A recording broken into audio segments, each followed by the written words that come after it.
The First Gulf War. For every 100 soldiers, there was one military contractor. In 2003, at the beginning of the war in Iraq, for every 100 soldiers, there were 10 contractors.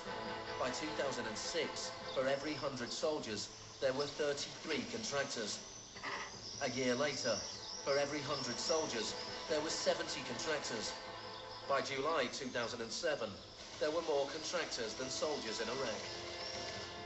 This was going beyond what even Milton Friedman had dared to hope. The only things I would not denationalize are the armed forces, the courts, and some of your roads and highways. One of the most high-profile contractors was Blackwater USA. During the April 2004 uprising in Najaf, Blackwater assumed command over US Marines. Dozens of Iraqis were killed during the operation. The US had indemnified the private contractors against any Iraqi laws, so they were operating in a law-free bubble, a little like Guantanamo. I asked your Secretary of Defense a couple months ago what law governs their actions. Mr. I was going to ask him. Go ahead.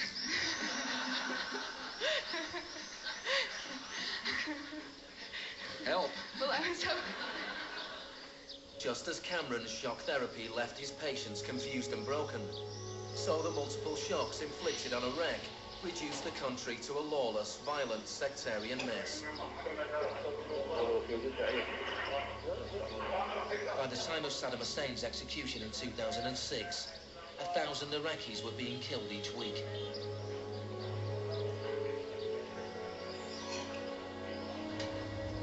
By April 2007, the United Nations High Commission for Refugees estimated 4 million people had to leave their homes. Hundreds of thousands of Iraqis had died. I think the historians will write very clearly that we did a great and noble thing here.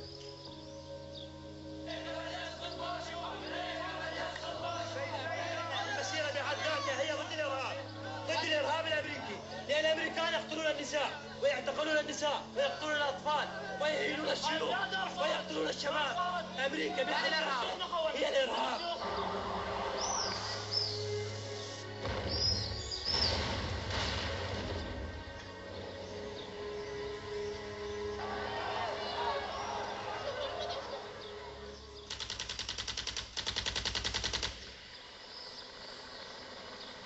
When Hurricane Katrina hit New Orleans in August 2005, the world was shocked to witness a sort of disaster apartheid. The economically secure drove out of town, while tens of thousands of the vulnerable were stranded with little or no help from the state. I went to New Orleans while the city was still underwater.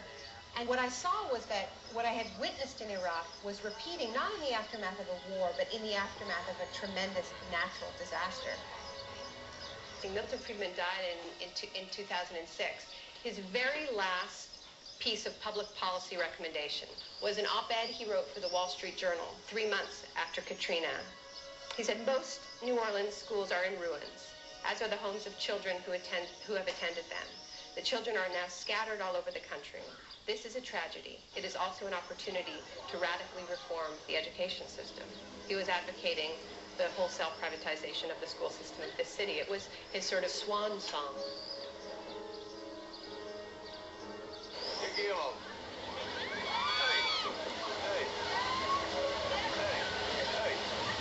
I witnessed a similar process in Sri Lanka in the aftermath of the 2004 tsunami. People who lived on the beaches for generations were prevented from returning so that the land could be privatized and sold off to luxury hotels.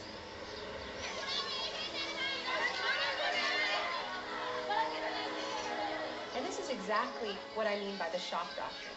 The systematic raiding of the public sphere in the aftermath of a disaster. When people are too focused on the emergency, on their daily concerns, to protect their interests.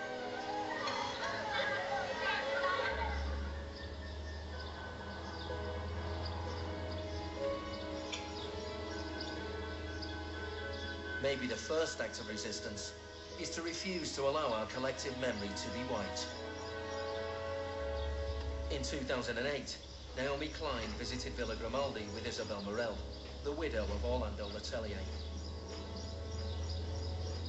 Villa Grimaldi is a memorial to the cruelty of the Pinochet regime and to its eventual defeat. Villa Grimaldi fue el principal centro de tortura mientras se buscaba implementar la política de shock económico. Esta es la que tú señalas en el libro como las casas de uno por uno donde estaban los detenidos. It's not that I love Pinochet, but I think that he was our teacher in many things.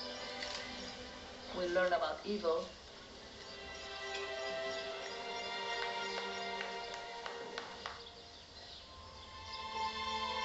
In 1998, Pinochet was arrested while he was in London. His old ally, Margaret Thatcher, stood by his side. I know how much we owe to you.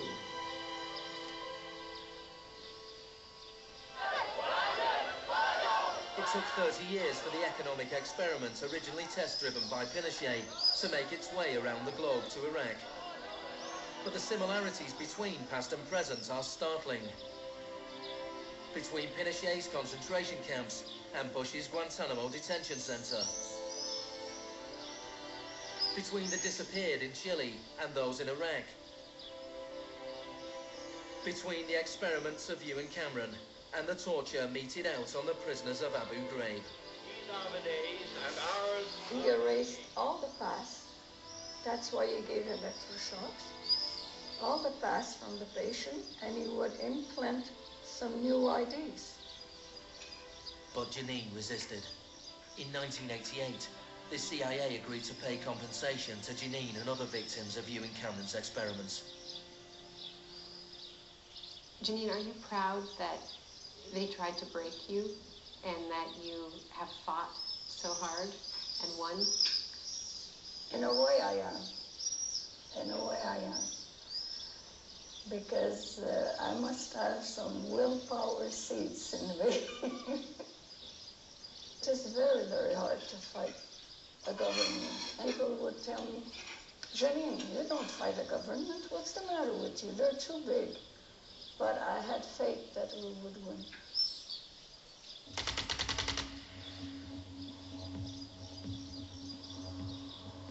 It is in the nature of unregulated markets to be volatile.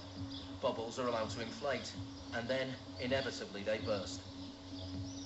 Since the deregulation of the Big Bang in the 80s, there have been a number of market shocks. In 1987, there was Black Monday. Markets fell spectacularly. It was the largest one-day percentage decline in stock market history. In 1992, there was Black Wednesday, when currency speculators made fortunes betting against the pound. In 1997, there was the Asian contagion. In 1 year, $600 billion disappeared from the stock markets of Asia.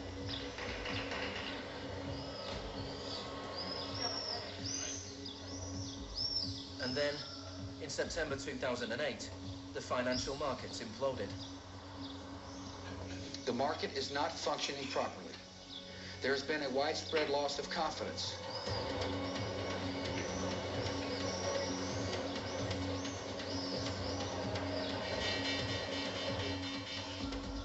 On September the 15th, Lehman Brothers filed for Chapter 11 bankruptcy protection. Yet only 1 week later, it was announced that workers at their New York office would share $2.5 billion in bonuses.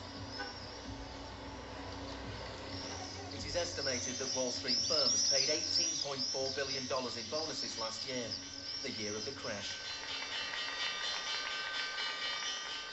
Despite the torrent of populist rhetoric about taking on the fat cats and standing up for the little guy and saving Main Street, not Wall Street, we are witnessing a transfer of wealth of unfathomable size. It is a transfer of wealth from public hands, from the hands of government, collected from regular people in the form of taxes, into the hands of the wealthiest corporations and individuals in the world. Needless to say, the very individuals and corporations that created this crisis.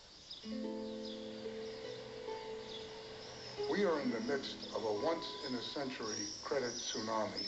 I found a flaw, I don't know how significant or permanent it is, but I've been very distressed by that fact. In the United States, it was the financial crisis that secured Obama's victory. Americans wanted to change course. Hello, Chicago! This crisis is clearly understood by almost everyone as being the direct result of this particular ideology of deregulation and privatization. The scale of the crisis offers the hope of change. The shock doctrine as a strategy relies on us not knowing about it for it to work. And what I find most hopeful about the current economic crisis is that this tactic is getting tired, because that element of surprise is no longer there. We're on to them, and it's not working. We're becoming shock resistant. The last time the world suffered a financial crisis as severe as this, people turned to the Keynesian policies of the New Deal. Let me assert my firm belief that the only thing